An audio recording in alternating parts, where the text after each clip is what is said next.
Vanessa, ko laban a ye ɲɔgɔn ye ne tun b'a la ka i ɲini kabiri kunu bon plan dɔ de tun bɛ n bolo k'a fɔ i ɲɛna orolon ka kiliyan dɔ de bɛ mɔgɔ ɲini na a bɛ fɛ k'a ta baara la baara in ma gɛlɛn yɛrɛ ka fara a kan i bɛ wa 50 de sɔrɔ kalo o kalo a kɛlen k'a fɔ dɔrɔn ne hakili sinana ka jigin i la n ko komi i tɛ activité la nin wagati in na nin opportunité in bɛ se k'i dɛmɛ Rachel lajɛ ka ɲɛ kosɛbɛ est ce que i hakili jagabɔ yanni i ka na nin proposition in kɛ ne ye wa ne de bɛ wuli don o don sɔgɔma ka taga baara kɛ mɔgɔ ye Adjamɛ sugu la kalo kalo wa 50 lajɛ ka ɲɛ kosɛbɛ n'a sɔrɔ ne ni mɔgɔ bɔlen don mɔgɔ min bɛ baara kɛ mɔgɔ ye kalo kalo wa 50 i dɔgɔyalima tɛ ne ye hɛrɛ de kanu n'i ye n ko komi i tɛ activité la nin wagati in na nin bɛ se k'i dɛmɛ yalasa k'i ka projet réaliser lamɛn ka ɲɛ kosɛbɛ n bɛna n tilen ka kuma tiɲɛ fɔ i ɲɛna bi yɛrɛ ne tagara mama Binta ka bureau climatisé kɔnɔna na a ye n bisimila ka ɲɛ ka mission di yan nɔ mission min ni bɛ miliyɔn 1 de sɔrɔ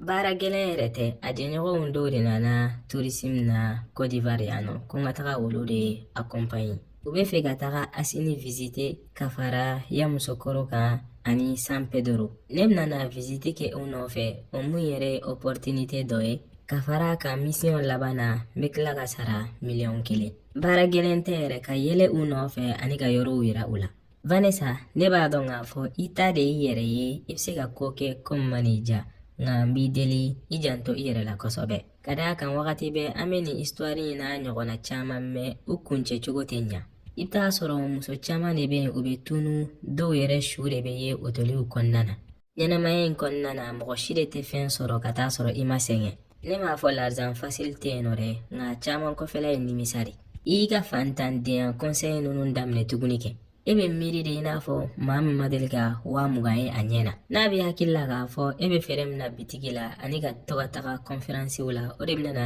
i kɛ waritigi ye i b'a la ka i yɛrɛ nɛgɛ ɲɛnamaya in kɔnɔna na i kunkolo kan ka baara kɛ de ne bɛ tugu mama Binta de nɔfɛ o de k'i ka ɲininka kow bɛ kɛ cogoya min na nka e b'a fɔ k'e bɛ ne juger de ne bɛ lamɛn ne t'a la ka i juger Vanessa ne b'a la ka i conseil de ka d'a kan i ka kow ka bon n bolo e yɛrɛ b'a dɔn k'a fɔ i cɛ ka ɲi i hakili ka di i bɛ se ka kɛ muso kumaba dɔ ye don n'a nataw la ka taa sɔrɔ i ma tɛmɛ nin sira ninnu fɛ o de kama ni ne ye nin opportunité yira i la nka i la gosili tɛ ne mako t'i ka opportunité la ne bɛ siraba kan ni n ka chauffeur n ka mobili climatisé kɔnɔna na e ka continuer ka to ka fɛn jugu ye fan bɛɛ fɛ dɛ i b'a ye i bɛna sa i ka nin fantanya in kɔnɔna na n'a y'a sɔrɔ i ye kow faamuya tan ne yafa ne ma ne man t'a lawuli kɛlɛ kama ne tun bɛ fɛ k'i janto i yɛrɛ la de dɔrɔn a banna Rachel kabiri i nana yan nɔ i t'i kɛcogoya la dɛ mun de y'i sɔrɔ rolon de b'a la ka i dusu lakasi wa ayi rolon tɛ Vanessa de don ne n'a bɔra ɲɔgɔn kan sisan ne y'a ɲɛfɔ a ɲɛna n ko rolon ka kiliyan dɔ b'a la ka mɔgɔ dɔ ɲini mun bɛ se ka baara kɛ a ka butigi kɔnɔna na n ka sara ye wa 50 de ye kalo o kalo n ko ne hakili jiginna a la n ko nin bɛna k'a ma opportunité ɲumanba de e kɛlen k'o fɔ a ɲɛna a ye jaabi mun de la n terimuso hali ne tun kana o kuma ɲɛfɔ a ɲɛna a yɛlɛla ne na de ka ne dɔgɔya ko ne b'a la ka moke bɔ ale la de ko est ce que ne y'ale lajɛ ka ɲɛ kosɛbɛ k'ale de bɛ sɔn ka taga fɛɛrɛ kɛ mɔgɔ ye Adjamɛ sugu la kalo kalo wa 50 ko mama Binta bɔra ka mission dɔ d'ale ma dɔgɔkun 1 dɔrɔn miliyɔn 1 ko mission gɛlɛn tɛ yɛrɛ ko mama Binta jɛɲɔgɔnw de nana Côte d'Ivoire visiter k'ale bɛna taga olu de accompagner a ye ne yɛrɛ nɛni ko fantanden hakilinaw de bɛ ne na ko ne bɛ n si kɛ fantanya na ko ne tɛ réussir n ka ɲɛnamaya kɔnɔna na o la bi nin baara in de filɛ nin ye ka kɛ Abidjan musomaninw ka baara professionnel ye ka nata miliyɔn 1 nɔfɛ e t'a dɔn cɛ ninnu ka laɲini ye mun ye yɛrɛ nka fa de b'u la u t'a dɔn nin histoire nasuguya ninnu bɛ laban cogoya min na u bɛ taga nin mission in na Asini muso joli de bɛ yen nɔ n'u su yera Bangerville hôtel kɔnɔna na ale dun b'o kalama nka a b'a la ka kulonkɛ de kɛ n'a ka ɲɛnamaya ye ne y'a bɛɛ ɲɛfɔ a ɲɛna wa ne kumana a fɛ ni nin dusukun yɛrɛ de ne y'a fɔ a ɲɛna n ko l'argent facile filɛ nin ye a bɛ na n'a ka piège de n k'a ka baara kɛ ni wari fitinin ye mun b'a bolo nka a ma sɔn ka ne lamɛn a ko ne ma ne k'a ye k'a to yen nɔ ko ne yɛrɛ kana na nin kuma nasuguya ninnu fɔ ale ɲɛna tuguni ko ne ka dɔ kɛ nin fantanya in na k'olu kɔni bɛ avancer tiɲɛ yɛrɛ la dan kan ka sigi nin baara nasuguya in na Abidjan kɔnɔna na mɔgɔ man kan tɛ k'i ka ɲɛnamaya falen dɔgɔkun 1 vie luxe la hali n'a y'a sɔrɔ ko bɛna miliyɔn 10 de d'a ma wari tɛ se ka mɔgɔ ka hɔrɔnya san dɛ. Ala ale yɛrɛ t'a dɔn o bɛna mun ɲini a fɛ. Sini ni problème y'a sɔrɔ jɔn de bɛna ale dɛmɛ yen nɔ? A banna dɛ, ne ɲɛ bɛ nin bɛɛ de la,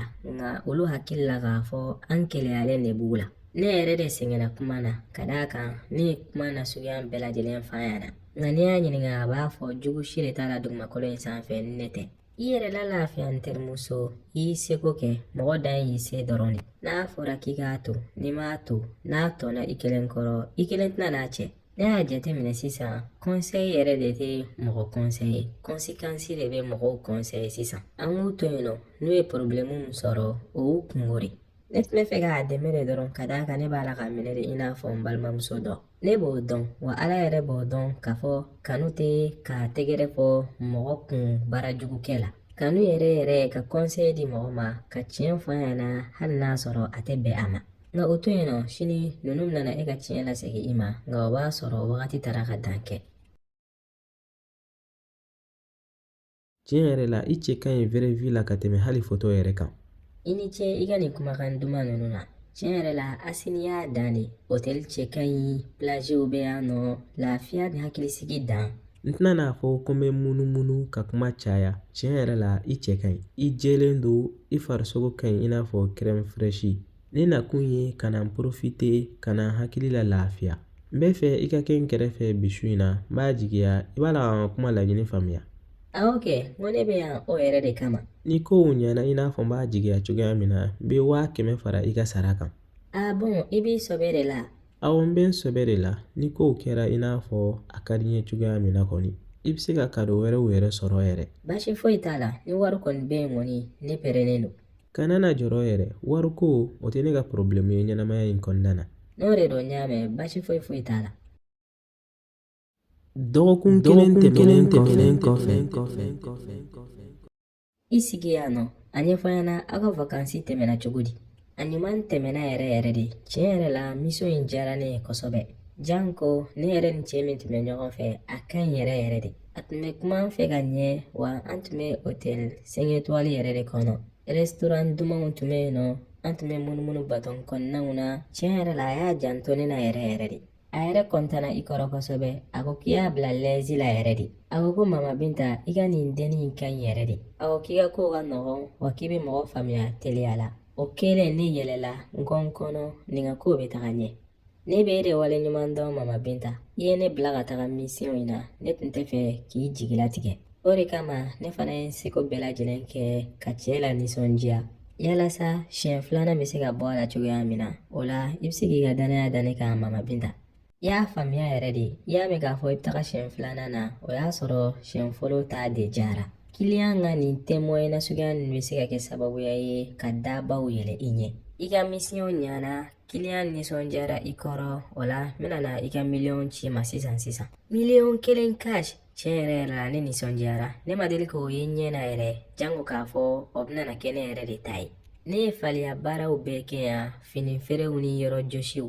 Ne ma deli ka hali 10,000 sɔrɔ o la. Bi n'a fɔra dɔgɔkun kelen mission dɔrɔn ne bɛna na miliyɔn 1 sɔrɔ. Tiɲɛ yɛrɛ la Mama Binta, i sara tɛ ne bolo. I b'a kalama musomaninw dɔ ye nin kuma in ɲɔgɔnna fɔ ka kɔ i ɲɛ. U b'a fɔ Mama, e de ye ne ka ɲɛnamaya fɛn bɛɛ, n bɛ sa i nɔfɛ, a dɔw yɛrɛ bɛ kasi yɛrɛ. Nka o labanna ka n janfa, u bɛ clientw ka numéro ta, o n'olu bɛ baara kɛ ne kɔ kan.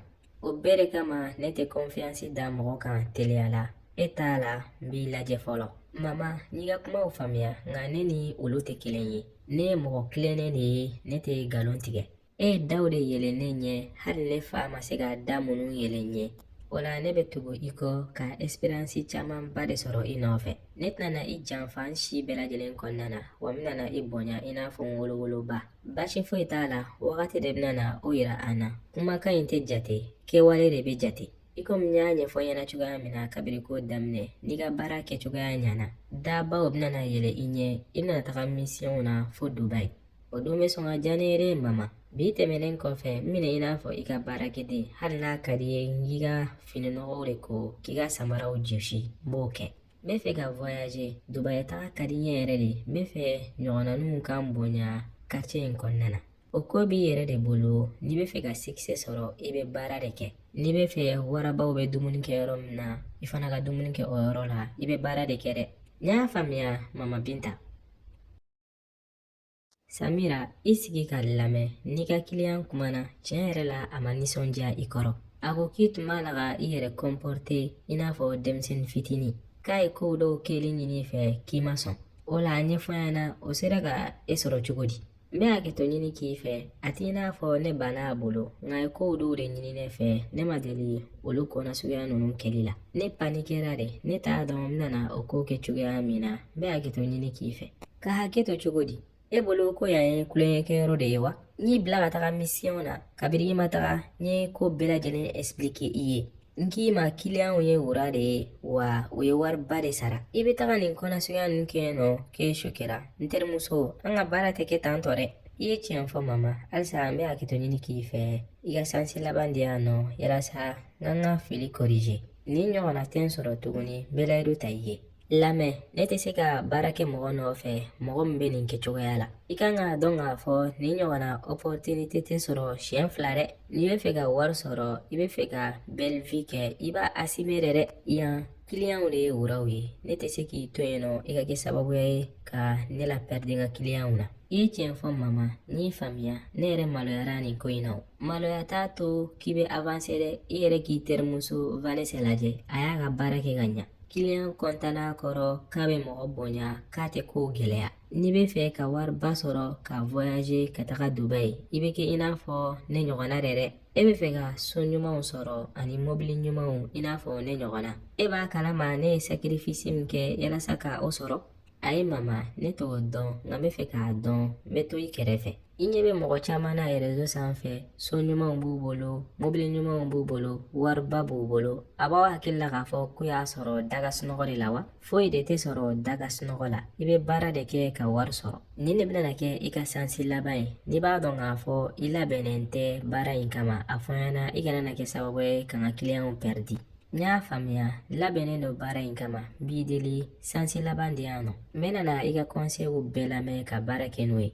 N y'a mɛn nka lamɛn kosɛbɛ dɛ ni nin fili ɲɔgɔnna y'i sɔrɔ tuguni o y'a bannen de ye i ni ne tɛ baara kɛ ɲɔgɔn fɛ tuguni. Ne tɛ sansi 2 di mɔgɔ kelen ma baara kelen na. I b'a k'a kɛcogoya la walima i bɛ dégager a faamuyana wa? Awɔ n y'a faamuya Mama Binta i ni ce kosɛbɛ n bɛna n'a kɛ i n'a fɔ i y'a fɔ cogoya min na. Ne bɛ baara kɛ ni mɔgɔw ye tagaɲɛ bɛ mɔgɔ minnu kɔnɔ de. Ni tagaɲɛ t'i kɔnɔ dɔrɔn a fɔ ɲɛna an bɛ ɲɔgɔn bila yan nɔ. I y'a faamuya wa? Awɔ n y'a faamuya Mama Binta. Aw y'aw abonné o dɔrɔn de bɛ se ka courage don an na an ka baara la. A ka di e mɔgɔ min ye yalasa ka se ka nin video tɔ sɔrɔ walima nin video in n'a ɲɔgɔnna wɛrɛw il suffit seulement i ka t'i abonné an ka pagew sanfɛ tel que YouTube walima Facebook walima TikTok walima WhatsApp. Video kura bɛ bila chaque lundi, mercredi, vendredi ani dimanche à partir de 20h. Aw k'an bɛn sigida wɛrɛ la.